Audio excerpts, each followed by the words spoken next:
மாண்புமிகு பேரவைத் தலைவர் அவர்களே, தற்போது அரசு ஊழியர் நலன் கருதி அவங்களுக்காக 9 அறிவிப்புகளை தாங்கள் வாயிலாக வெளியிட விரும்புகிறேன். முதல் அறிவிப்பு, கோவிட்-19 பெருந்தொற்று காலத்தில் அரசின் நிதிநிலையின் மீது ஏற்பட்ட பெருஞ்சுமை காரணமாக நிறுத்தி வைக்கப்பட்டிருந்த அரசு அலுவலர்களுக்கான ஈட்டிய விடுப்பு சரண் செய்யும் நடைமுறையை 1/4/2026 முதல் 15 நாட்கள் வரை சரண் செய்து பணப்பலன் பெறும் வகையில் மீண்டும் செயல்படுத்திட 2025-26 ஆண்டுக்கான நிதிநிலை ஒதுக்கீடு அறிவிப்பு வெளியிடப்பட்டுச்சு. இருந்தாலும் அரசு அலுவலர்கள் மற்றும் ஆசிரியர்கள் இந்த அறிவிப்பை இந்த ஆண்டே செயல்படுத்திட கோரிக்கை வச்சிருந்தாங்க, தொடர்ந்து வைத்துக் கொண்டிருக்கிறார்கள். அரசு அலுவலர்கள் மற்றும் ஆசிரியர்களுடைய கோரிக்கையை பரிசீலித்து ஈட்டி விடுப்பு நாட்களில் 15 நாட்கள் வரை 1/10/2025 முதல் சரண் செய்து பணப்பயன் பெறலாம் என்பதை இந்த அவையில் மகிழ்ச்சியோடு தெரிவித்துக் கொள்கிறேன். இந்த அறிவிப்பின்படி சுமார் 8 லட்சம் அரசு அலுவலர்கள் ஆசிரியர்கள் பயன்பெறுவாங்க. இந்த அறிவிப்பினை செயல்படுத்திட ஆண்டு ஒன்றுக்கு 3561 கோடி ரூபாய் கூடுதல் நிதியை அரசு ஒதுக்கிடும்.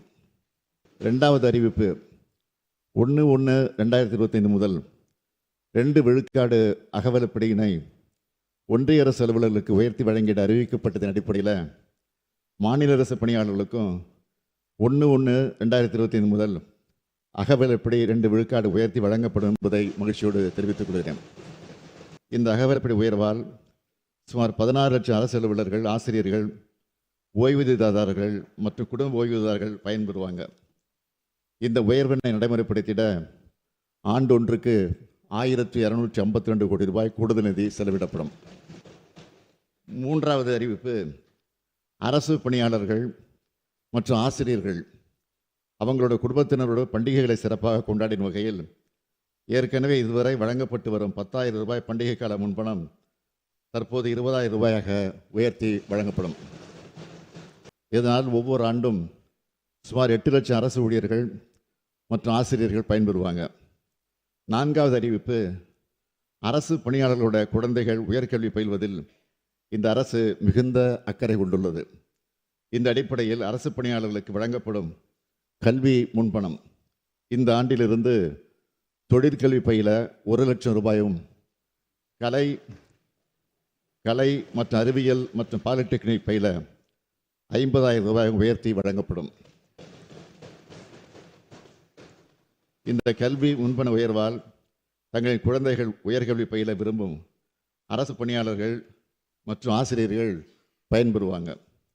ஐந்தாவது அறிவிப்பு, அரசு பணியாளர்கள் மற்றும் ஆசிரியர்கள் தமது பணிகாலத்தில் தேவையின் அடிப்படையில் திருமண முன்பணமாக பெண் ஊழியர்களுக்கு 10,000 ரூபாய் மற்றும் ஆண்களுக்கு 6,000 ரூபாய் வழங்கப்படுகிறது. இதனை பல மடங்கு உயர்த்தி அரசு அலுவலர்கள், ஆசிரியர்கள் அனைவருக்கும் மொத்தமாக 5 லட்சம் ரூபாயாக உயர்த்தி வழங்கப்படும்.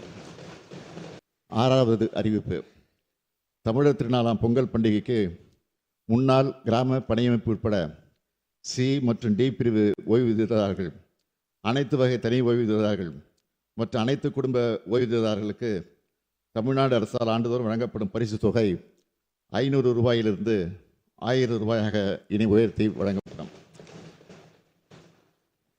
இந்த உயர்வால் சுமார் 4,71,000 ஓய்வூதியதாரர்கள் மற்றும் குடும்ப ஓய்வூதியதாரர்கள் பயன்பெறுவாங்க.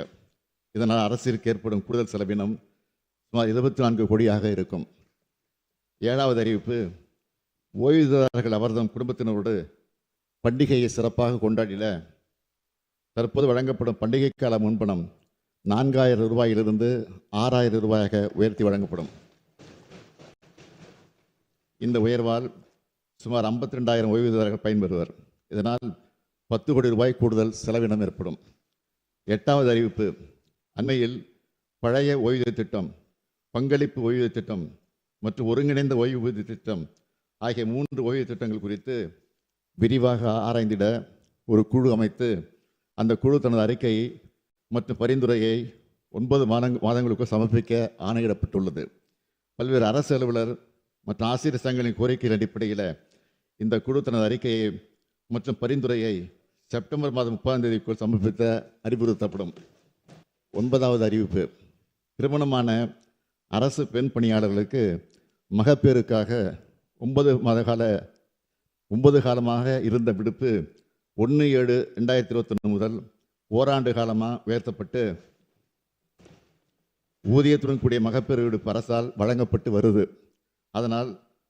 ஆனால் தற்போதுள்ள விதிகளின்படி மகப்பேறு விடுப்பு காலம் தகுதிகான் பருவத்திற்கு ப்ரொபேஷன் பீரியட் கணக்கில் எடுத்துக்கொள்ளப்படுவதில்லை. இதன் காரணமாக அரசு பணிகளில் பணியாற்றி வரும் பல்லாயிரக்கணக்கான இளம் மகளிர் மகப்பேறு விடுப்பு எடுத்ததால் தகுதிகான் பருவத்தை உரிய காலத்திற்கு முடிக்க முடியாமல் அவங்களுடைய பதவி உயர்வு பாதிக்கப்படுவதுடன் பணிமூப்பினை இழக்கும் நிலையும் ஏற்படுது. மகளிர் முன்னேற்றத்திற்காக அனைத்து முயற்சிகள் எடுத்து வரக்கூடிய இந்த அரசு பணிகளில் பணியாற்றி வரும் மகளிரின் பணி உரிமைகளை பாதுகாக்கும் வகையில் இனி வரும் காலங்களில் அரசு ஊழியர்களின் மகப்பேறு விடுப்பு காலத்தின அவர்கள் தகுதிகான் பருவத்திற்கு கணக்கில் எடுத்துக்கொள்ளலாம் என்று முடிவு செய்துள்ளது என்பதை தங்கள் வாயிலாக தெரிவித்துக் கொள்கிறேன்.